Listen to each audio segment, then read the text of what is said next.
High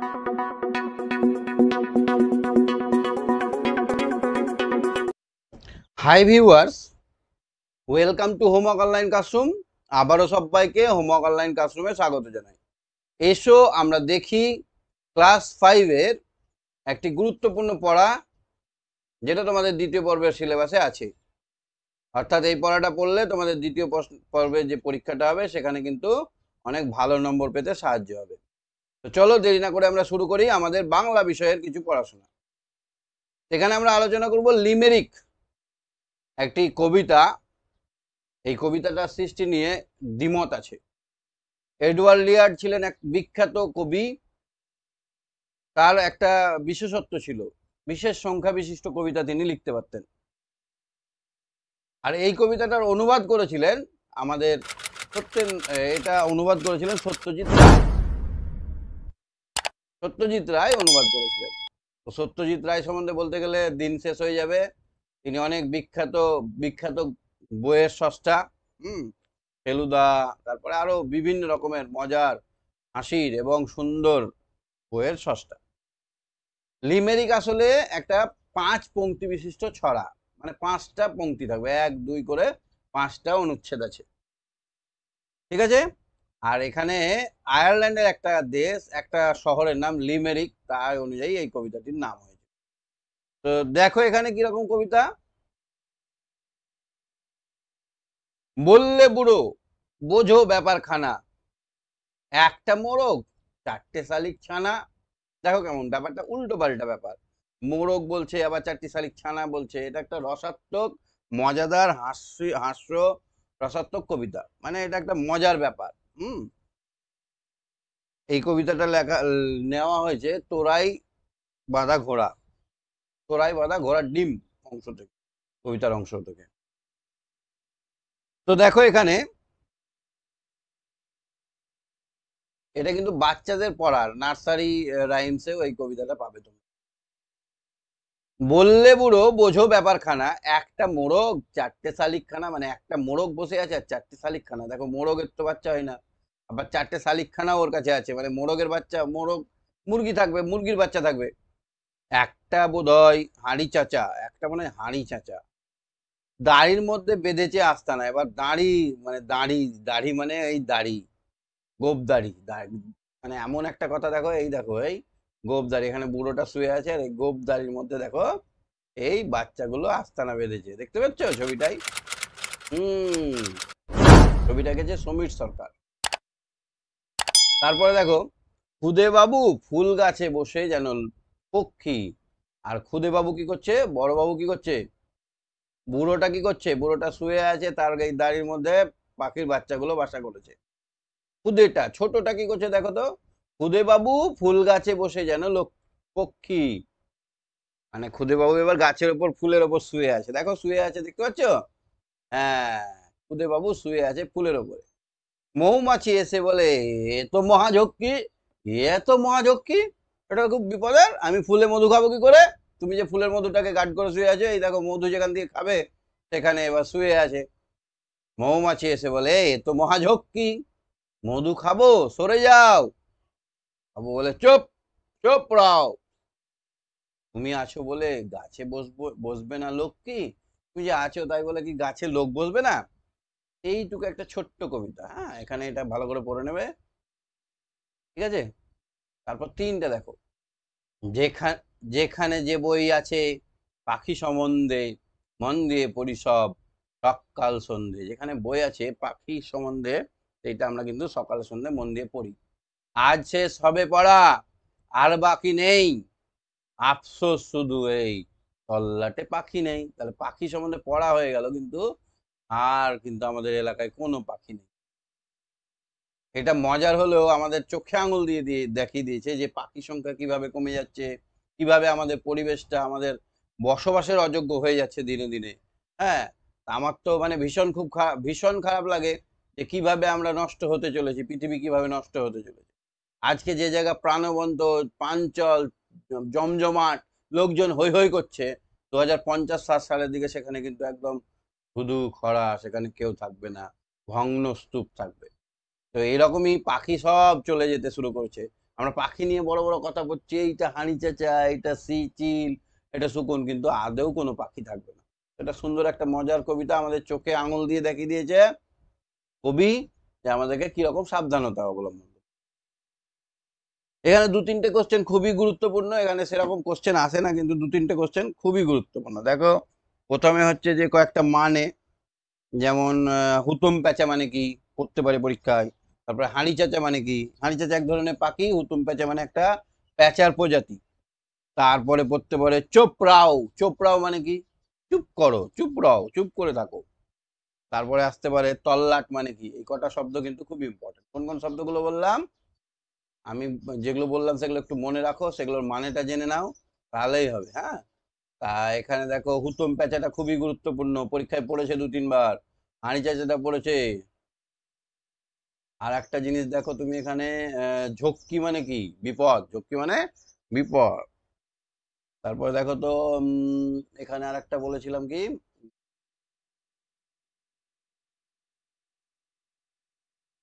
তল্লাটে মানে এটা কি। এই তিন চারটে দিলাম, এগুলো খুবই দরকারি। হ্যাঁ, তারপরে দেখো তো কবিতা আছে, তারপরে আর আর কি কোশ্চেন আসতে পারে এখানে, এখানে একটা আসতে পারে বললে বুড়ো,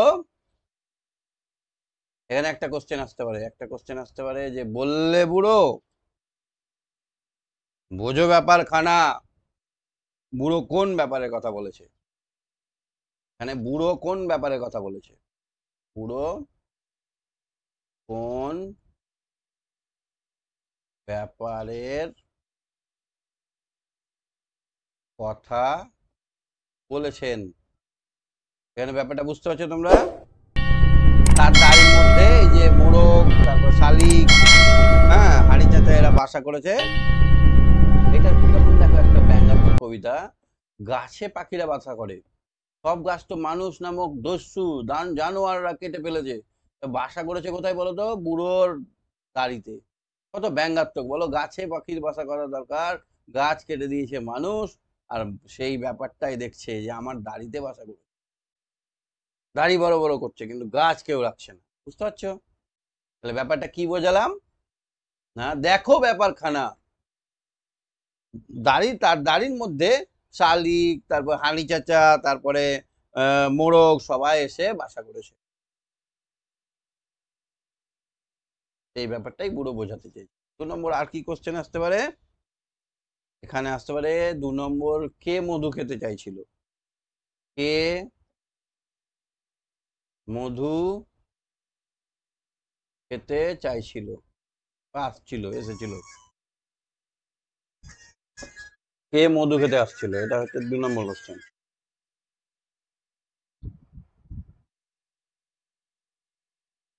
কে মধু খেতে আসছিল, ঠিক আছে, এখানে কে বলতো, মধুকর বা মৌমাছি। এবার এখানে কয়েকটা বাক্য রচনাও আসতে পারে, মধু দিয়ে বাক্য রচনা করতে পারে।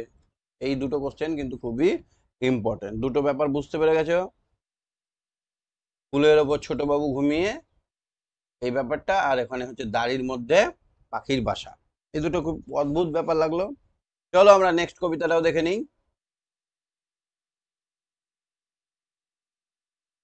দেখো নেক্সট কবিতাটা, নেক্সট কবিতাটা হচ্ছে ঝড়, খুবই গুরুত্বপূর্ণ, এখান থেকে অনেক কোশ্চেন আসে। হ্যাঁ, আমরা ঝড় কবিতাটা ভালো করে পড়বো, তারপর সব কোশ্চেন উত্তরগুলো এক্ষুনি করব, এবং আরো একটা চ্যাপ্টার পারলে এগিয়ে যাবো। আমাদের পরীক্ষা খুব কাছেই চলে এসেছে। হ্যাঁ, আমরা চ্যাপ্টার শেষ করে তবে তো কোশ্চেনে যাব। চলো আমরা ঝড়টা পড়ি। ঝড় লিখেছেন মৈত্রেয়ী দেবী, মৈত্রেয়ী দেবী। তো মৈত্রেয়ী দেবী সম্বন্ধে আমরা যদি বলি, সমাজ সেবিকা ছিলেন, একজন ভালো লেখিকা ছিলেন। তার প্রথম কবিতা উদিতা, ঠিক আছে। তারপরে অনেকগুলো ভালো ভালো বই লিখেছেন, স্বর্গের কাছাকাছি বলে একটা বই লিখেছেন, খুবই ভালো। পদ্মশ্রী উপাধি পেয়েছিলেন তিনি, মৈত্রী দেবী। ঝড় কবিতার মূল বিষয় বস্তুটা তোমরা আগে ভালো করে বুঝে নাও। ঝড় কবিতায় মূল বিষয়বস্তুটা হচ্ছে, হঠাৎ একদিন ঝড়ের আগমন দুপুর বেলাতে, খেলতে যাওয়া শিশুদের মানে কি, পালায় পালায় অবস্থা, ঘরে ফিরে আসা, পালায় পালায় করতে করতে ঘরে ফিরে আসা, মানে হঠাৎ দুপুর বেলায় ঝড় উঠেছে, আর ছেলে পেলেরা সব বাড়ি ফেরার জন্য চলো পালাও পালাও করছে। ঘন কালো ইতিমধ্যেই আকাশখানা ছেয়ে ফেলেছে, চারিদিকে একবার অন্ধকার ঘন কালো। প্রাণ ভয়ে ভীত মাঝিরা তাড়াতাড়ি পাড়ে ফিরছে। মাঝিরা কি করছে? নৌকা পারাপার করতে করতে মধ্যেখানে পড়ে গেলে ঝড়ে উল্টে দেবে। মাঝিরা তাড়াতাড়ি পাড়ে ফেরার চেষ্টা করছে। শিশু মনের সঙ্গে কিছুটা তুলনা ঝড় এর। এখানে শিশুদের মন যেমন যখন তখন উত্তাল হয়ে এটা নিয়ে বো করে পা ছড়াছড়ি করে, ঠিক একই রকম এখানে পরিস্থিতি তৈরি হয়েছে আমাদের প্রকৃতির মধ্যে। প্রকৃতিটা হচ্ছে শিশুদের সেই শিশু সুলভ আচরণের মতোই। হঠাৎ করে বাইনা বিদ্যুতের আকাশে ঝিলিক মেরেই মেঘের আড়ালে চাওয়া, আর বিদ্যুৎটা কি করছে? চিরিক করে এদিকে ঝক করে দেখা দিয়ে আবার লুকিয়ে যাওয়া। এইটা হচ্ছে ঝড় কবিতা। তো চলো আমরা দেখি ঝড় কবিতাটা, আগে পড়ে নিই ভালো করে, একটু মুখস্থ করতে পারলে করবে। ওমা সেদিন হাটের বারে, হাটের বারে মানে হাট বসেছিল, হাটের বার, যেদিন হাট বসে সেই বার। মাঠের ধারে, হাটের বারে মাঠের ধারে করতে গেছি খেলা দুপুর বেলা। কখন? কখন হাট বসেছিল? হাটের বারে। কোথায়? মাঠের ধারে। কখন খেলতে গেছিলাম? দুপুর বেলা। এমন সময় এলোমেলো, কোথা থেকে বাতাস এলো? এত বাতাস, হঠাৎ করে এলোমেলো বাতাস কোথা থেকে এলো? অন্ধকারে সমস্ত দিক কেমনে দিলে ঢেকে। হঠাৎ থেকে থেকে অন্ধকারে সমস্ত দিক কেমন দিলে ঢেকে। বললে ওরা ছুটে পালায় ঘর, ওই আসেছে, ওই এসছে ঝড়, ওই এসেছে ঝড়। আমার যেন লাগলো ভারী ভালো, আমার কিন্তু খুব মজা লাগলো। এ দেখি আকাশ একেবারে কালো, কালো হলো বকুল তলা, বকুল গাছ, গাছ, কালো চাপার বন, চাপা ফুলের বন, কালো জলে দিঘি, কালো জলে দিয়ে পারি আসলো মাঝি তাড়াতাড়ি। তাহলে কালো হয়ে গেছে আকাশ, জলটাও তো কালো কালো দেখাবে, তার জন্য তাড়াতাড়ি কালো জল দিয়ে মাঝি বাড়ি ফিরে এলো। কেমন জানি করলো আমার মন, ধক করে উঠলো। ঝড় কারে মা কয়, আমার মনে হয় কাদের যেন ছেলে। ঝড়টাকে মনে হচ্ছে যেন ছেলে, ওই বাড়ির ছেলে। ওই বাড়ির ছেলে যেমন জিদ ধরে, তোমরা যেমন মাঝে মাঝে জিদ ধরো, সেরকম ঝড়। কালি দোয়াত কেমন করে হঠাৎ দিলে ফেলে, ছেলেরা যেমন কালি দোয়াত ফেলে দেয়, আকাশে মনে হচ্ছে যেন কে কালি ছিটিয়ে দিয়েছে। আকাশে যেন মনে হচ্ছে কে কালি ছিটিয়ে দিয়েছে। আমি তোমার মেঝের উপর ঢালি, হাসলো কোমল ঠোঁটটি মেলে ভীষণ কেমন আগুন জেলে। এবার আগুন জেলে কে হাসছে? বিদ্যুৎ চমকাচ্ছে। হাসলো কেমন, যেমন বাচ্চারা এই খেলতে খেলতে ডুক করে কালিটা ফেলে দিল, মেঝেটা পুরো কালো হয়ে গেল, নিয়ে একটু হাসি দেখালো। ঠিক এইরকমই মেঘ, আকাশ বারে বারে তাহলে ভীষণ হাসছে বারবার, দাঁত বার করছে কি করে? মেঘের চমকানি দিয়ে। আবার বুঝি ঘুরে ঘুরে পালিয়ে গেল অনেক দূরে, ছেলেটা এবার পালিয়ে গেল। এরকমই মেঘটাও পালিয়ে গেল সাত সাগরের পারে, সেই মনে হচ্ছে সুদূর সাত সাগর সমুদ্রের পাড়ে চলে গেল। কবিতাটা পড়ে আমরা যেটা বুঝলাম, যে কবি সুন্দরভাবে আমাদের সামনে দুপুর বেলায় হাটের দিনের মাঠের ধারের ঝড়ের সুন্দর দৃশ্যটা তুলে ধরেছে, এবং তাকে একটা বাচ্চা ছেলের খামখালিপনা বা বাচ্চা ছেলের দুষ্টুমির সঙ্গে তুলনা করেছে, এবং বাচ্চা ছেলে দুষ্টুমি করার পর মিষ্টি হাসি সেই বজ্রের সঙ্গে তুলনা করেছে। আশা করি তোমরা বুঝতে পেরেছো। চলো আমরা দেখি এবার কোশ্চেন গুলো। আমরা ঝড়ের কোশ্চেন গুলো এবার দেখি।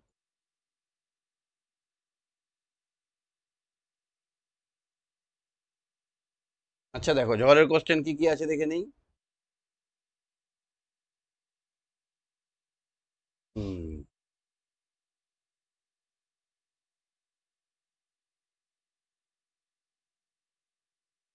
আচ্ছা দেখো, এখানে দেখো, ঠিক উত্তর বেছে নিয়ে লেখো।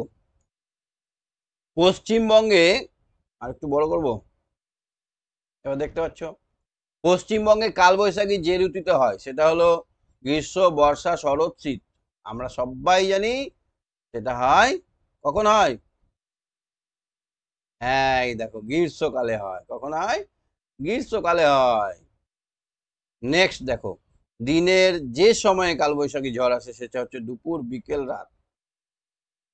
এটা হচ্ছে দুপুরে আসে, দুপুরে। যখন ঝড় ওঠে তখন আকাশ থাকে কালো নীল সাদা। যখন আকাশে ঝড় ওঠে তখন থাকে কালো।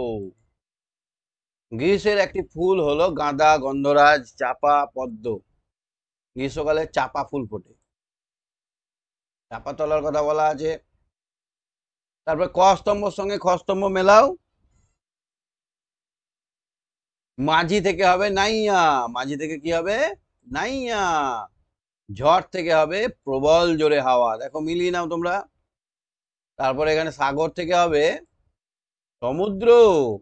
চাপা থেকে হবে চম্পক। চম্পক চাপাকে চম্পকও বলে। এলোমেলো থেকে হবে অগোছালো। হয়ে গেল মেলানো। তিনেরটা দেখো।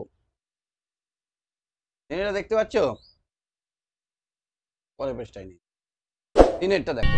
এ ও ভারী শব্দ দুটিকে আলাদা আলাদা বাক্যে ব্যবহার করে। চে মানে থেকে।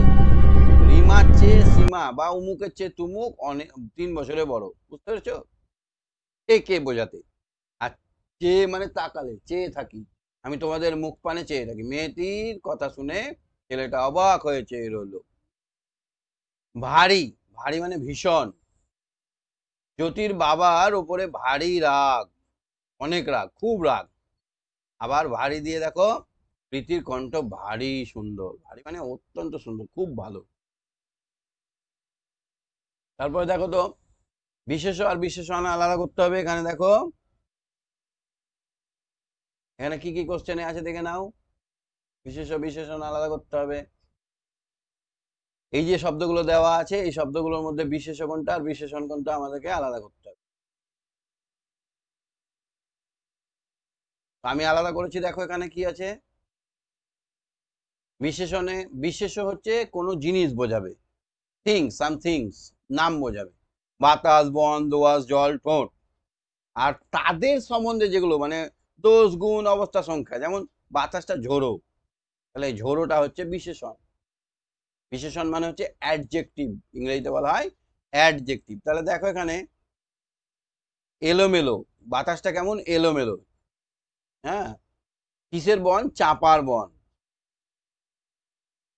চাপার বন। কালো জল। এখানে কালোটা হচ্ছে জলের উপমা। জলটা কেমন? কালো। তারপরে কালির দোয়াত মানে কিসের দোয়াত? কালির দোয়াত। কালিটা হচ্ছে বিশেষণ। তারপরে দেখো কোমল। কোমল মানে নরম।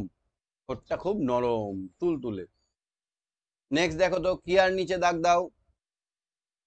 দেখো কোথা থেকে এলো? বাতাস। কোথা থেকে বাতাস এলো? কি কি হলো? এলো। এলোটা হচ্ছে ক্রিয়া। নেক্সট দেখো তো আসলে মাঝি তাড়াতাড়ি। আসলো মাঝি। আসলো। আসলো মানে এলো, কিছু করা বোঝালো। আমি তোমার মেঝের ওপর ঢালি। এখানে ঢালিতে হবে, ঢেলে দিয়েছি। ঠিক আছে। পালিয়ে গেল অনেক দূরে। এখানে কি হলো? পালিয়ে গেল, চলে গেল। চেয়ে দেখি মানে তাকিয়ে দেখি আকাশখানে একেবারে কালো। এখানে কোনটা হবে? চেয়ে দেখাটা। তাকিয়ে দেখাটা হবে বিশেষণ। এখানে হচ্ছে ক্রিয়া। ক্রিয়া মানে কাজ করা বোঝায়। তাকিয়ে দেখাটা কাজ করা বোঝায়। তারপরে দেখো তো কোনটি বেমানান দেখো। হাটবার, মাঠের ধার, দুপুর বেলা, ঝড়, কালি। এখানে দেখো হাটবার, এটা কোনটা হবে? এটা হবে কালিটা। তো সবগুলো প্রাকৃতিক ঘটনা, শুধু কালিটাই আলাদা। কালো আকাশ, বকুলতলা, চাপার বন, কালো জল। কালো বকুলতলা, চাপার বন, কালো জল, হাটবার। এই হাটবারটা হচ্ছে আলাদা। কেন? হাটবারটা একটা বার, দিন বিশেষ। ছেলে, ছেলে, কালির দোয়াত, মেঝে, ফেলে দেওয়া। তারপরে ফেলে দেওয়া কালি, মাঠের ধার। এটা হবে মাঠের ধারটা হবে। কেন? দেখো এখানে ছেলে একটা ব্যক্তি, কালির দোয়াত কালি, যেখানে কালি থাকে মেঝে, কিন্তু মাঠের ধারটা আলাদা।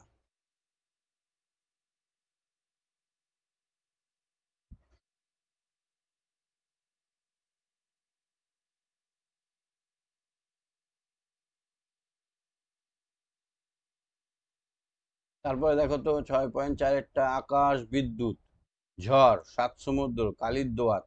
এটা হবে কালির দোয়াতটা। বাতাস, মাঝি, ঝড়, জল, ঘর। বাতাস, মাঝি। মাঝিটা হচ্ছে লোক একটা। না, ঘরটা হবে, ঘরটা, সরি।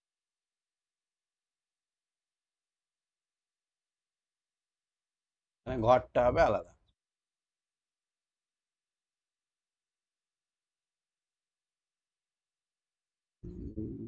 এখানে মাঝিটাই হবে আলাদা। দেখো তো কোনটা হবে, মাঝিটাই হবে।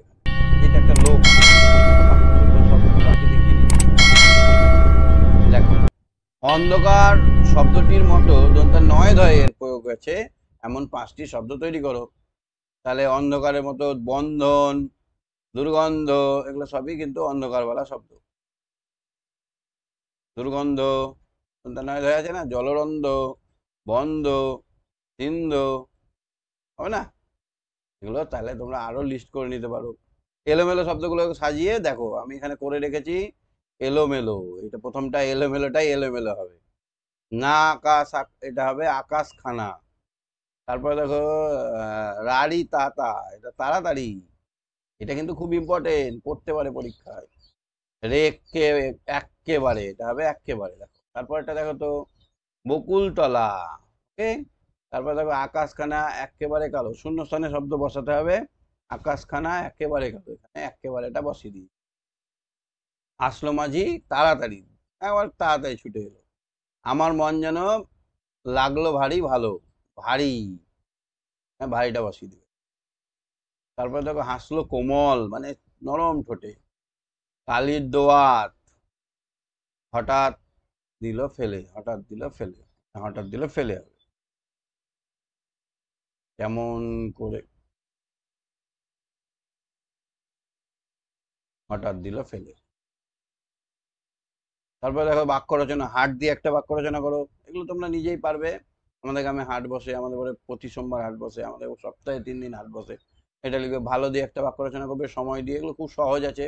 ভীষণ দিয়ে, আমি ভীষণ বিরিয়ানি ভীষণ পছন্দ করি, তোমরা করো কি? তোমরা যেটা পছন্দ করো সেটা লিখবে। আমি ভীষণ অমুক করি, আমি ভীষণ পড়তে ভালোবাসি। এলোমেলোর বিপরীত শব্দ হচ্ছে গুছোনো। তারপরে দেখো তাড়াতাড়ি সব বিপরীত শব্দ হচ্ছে ধীর। কোমলের বিপরীত শব্দ হচ্ছে কঠিন। কোমল মানে নরম, কঠিন মানে শক্ত। জেলে মানে জীব নিভিয়ে, জেলে দেওয়া মানে জ্বালিয়ে দেওয়া, নিভিয়ে। কাছে থেকে দূরে, দূরে থেকে কাছে। প্রদত্ত সূত্র অনুযায়ী একটি গল্প তৈরি করো।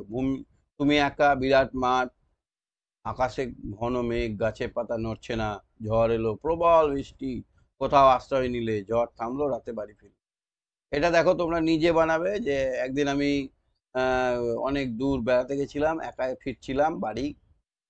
হঠাৎ মাঠের মধ্যে দেখি চারিদিকে একদম কালো হয়ে মেঘ চলে এসেছে। এটা নিজে বানিয়ে একটু সুন্দর করে লেখার চেষ্টা করবে। আর যদি প্রবলেম হয় আমাকে জানাবে, আমি এটা নিয়ে একটা গল্প তোমাদের বানিয়ে দেবো, ঠিক আছে? নেক্সট দেখো তো, কোমল ও কমল শব্দ যুগলের মধ্যে অর্থ পার্থক্য। কোমল মানে নরম, আমি আর বারবার বলছি, মেয়েরা কোমল হৃদয়ের হয়ে থাকে। আর কমল মানে পদ্ম। পদ্ম মানে কি বলতো, এটা পদ্ম ফুল, পুকুরে কমল ফোটে, কমল মানে পদ্ম ফুল ফোটে। কোনটি কোন শ্রেণীর বাক্য লেখো? ওই এসেছে ঝড়, এটা হচ্ছে নির্দেশে। দেখো ওই এসেছে, ওই নির্দেশ করছে না, ঝড়টাকে নির্দেশ করছে। ঝড় কারো, ঝড় কারে মা কয়, এটা হচ্ছে প্রশ্নবোধক, আমরা জিজ্ঞেস করছি তো মাকে, মা ঝড় কাকে বলে? কেমন, কেমন জানি করলো আমার মন, এটা হচ্ছে বিস্ময় সূচক, আমার মনটা কেমন হাঁকিয়ে উঠলো। চেয়ে দেখি আকাশখানা একেবারে কালো, এটা হচ্ছে বিবৃতি, আকাশ সম্বন্ধে বলছি তাই বিবৃতি সূচক।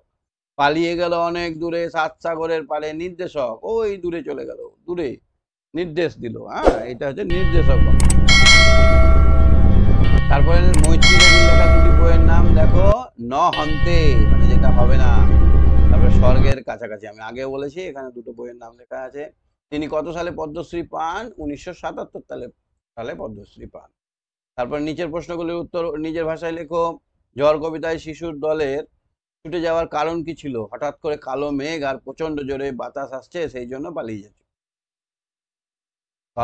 কালো পর্দার মেঘ ঢেকে দিয়েছে চারিদিক এক নিমেষে, সেই জন্য শিশুরা ভয়ে পালায় বলে চিৎকার করে বাড়ি চলে।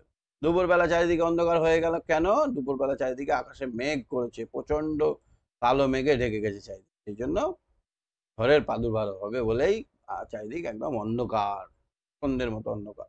পালিয়ে গেল অনেক দূরে, কে পালিয়ে গেল? এখানে হচ্ছে ঝড় পালিয়ে গেল।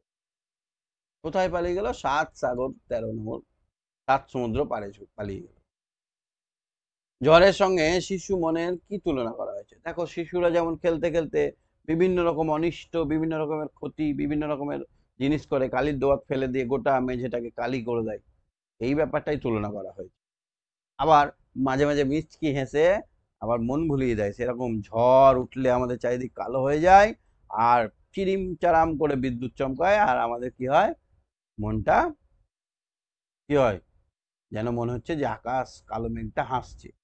এইটার সঙ্গে শিশুদের তুলনা করা হয়।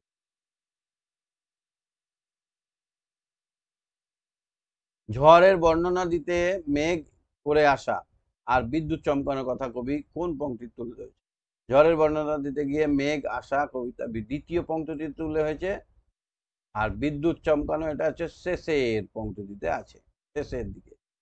ঝড়ের সময় নদী বা সমুদ্র থাকলে কি বিপদ ঘটতে পারে? ঝড়ের সময় নদী বা সমুদ্রে থাকলে নৌকা ডুবে যেতে পারে এবং প্রাণ হানি হতে পারে। আমরা ঝড়ের সময় নদীতে সাঁতারও কাটতে পারবো না। 7টি সাগরের নাম তোমার শিক্ষকের থেকে জেনে নিয়ে আছে। দেখো, 7টি সাগরের নাম হলো প্রশান্ত মহাসাগর, ভারত মহাসাগর, আটলান্টিক মহাসাগর, আরব সাগর, বঙ্গোপসাগর, উত্তর মহাসাগর এবং দক্ষিণ মহাসাগর। 7টি সাগরের নাম জেনে গেছো? প্রশান্ত মহাসাগর, ভারত মহাসাগর, আটলান্টিক মহাসাগর, আরব সাগর, বঙ্গোপসাগর এবং উত্তর আর দক্ষিণ মহাসাগর। 4টা মহাসাগরের নাম। কোনো একটি দিনে তোমার ঝড় দেখার অভিজ্ঞতা, এটা তোমরা নিজে লিখবে। এখন তো প্রতিদিনই ঝড় হচ্ছে, বিকেল বেলায় ঝড়ের ছবিটা তোমরা নিজে লিখবে এবং সেই চিঠিটা লিখতে পারো। শুরুটা এরকম করতে পারো যে একদিন আমি বসেছি পড়তে, বা একদিন আহ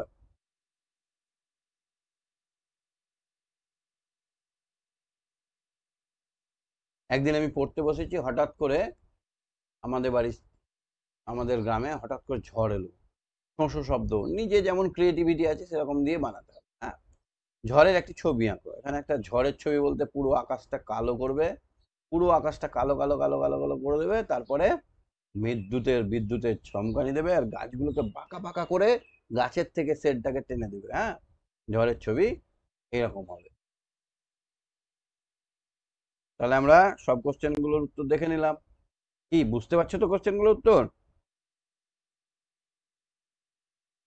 চলো আমরা আবার পুরো পাঠে চলে যাই। এই দেখো, এবার আছে মধু আনতে বাঘের মুখে। তো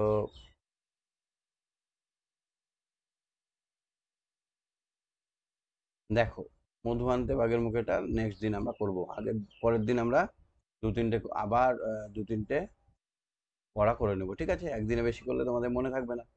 তো আজকে এখানে শেষ করছি, আজকের মতো এখানে, বাই বাই।